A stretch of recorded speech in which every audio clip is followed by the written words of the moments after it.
Hey guys, what's up? It's Heather Grant, and let's talk turkey, you guys. Thanksgiving, it's my very, very favorite holiday. I feel like there's other holidays that are kind of stressful, right? Christmas is stressful to me. I'm trying to buy gifts for everyone, and there's a lot of activities and things going, but what other holiday can you just eat food and take a nap and be thankful, right? It's just the perfect time of year. It's my favorite holiday, and I want to share with you, I discovered this recipe a couple of years ago for the perfect turkey and the perfect gravy, and I want to share that with you because I'm someone who we have Thanksgiving dinner at my house 3 or 4 times a year because I love it so much, and I wanted to share with you a really easy foolproof recipe. So when you're making your turkey, right, as you're getting ready, and a lot of people shove it full of apples and lemons and limes and oranges, and there's so many different recipes and things, but one of the things that I do is I do a turkey breast, and I do it in a crock pot.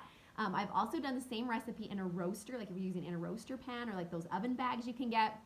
You're basically just gonna mix a little bit of olive oil with these essential oils, and it is gonna give you the most amazing flavor. So the 4 oils that you're gonna use, now as far as amounts go, it's gonna depend on the size of your turkey.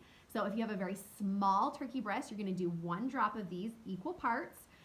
If you have a medium-sized breast or a medium-sized or small turkey, you're gonna do 2 drops. If you have this huge, gigantic turkey, then you're gonna do 3 to 4 drops of each of these essential oils. You're gonna mix it in olive oil and then use that to base the turkey. So these are your oils. You're actually gonna use thyme essential oil, right? You're gonna use rosemary. You're gonna use black pepper. And last but not least, you're gonna use wild orange. And there is something about that amazing combination, those 4 oils.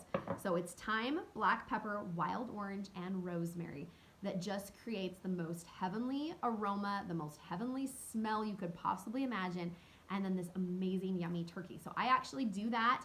You can use it as, like I said, you're basting it, or I do in a crock pot, so it's in those juices, and it's just making that turkey really, really moist and really yummy. And then last but not least, I add it to the gravy. So what you want to do is you want to take your droppings, your drippings. You're going to go ahead and make your gravy like you normally would, your normal famous recipe that your great-great-great-grandma gave you, right? Make your normal turkey gravy recipe.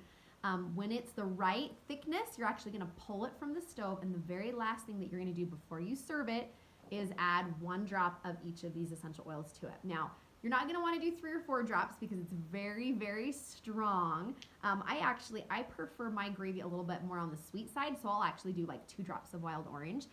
So if you're someone who you like the little citrusy flavor, I like my gravy to have a little citrus zing to it, then I'll do actually 2 drops of wild orange. But otherwise, just 1 drop of each of those, unless you're doing a huge bowl of gravy, and then do 2 drops. But taste test, you guys. Depending on how much you're making, you're going to want to taste test. Start with 1 drop of everything, and then you can add more as you need more flavor. But there is something so incredible about thyme, black pepper, rosemary, and wild orange that makes the most amazing Thanksgiving turkey and gravy. So that's my secret family recipe. Like I say, we make it a couple times a year. It tastes amazing, never fails. It tastes amazing. I always get lots of comments. If you're someone who you like to share essential oils with others, you maybe do it as a business like I do, where you're teaching and enrolling others. It is a great conversation starter because people are like, why does this turkey taste so amazing? And you're like, well, let me tell you about essential oils. It's just perfect. So you guys, I am so grateful for this time of year. I'm grateful for the chance to be thankful for all of my blessings and to kind of count all of them. One of the things that I am really, really thankful for is for all of you guys. I'm always overwhelmed by all of the positive, encouraging comments that I get. Life is hard and I go through crap, you guys go through crap, and so many times just your little comments of encouragement and kindness just make my day. So you guys, thank you. I'm very, very grateful for all of you this year. Have a wonderful Thanksgiving. I hope that you get to spend lots of time with your family and friends. Eat lots of turkey. Take a wonderful, big, long nap. And you guys, happy holidays. Bye, everybody.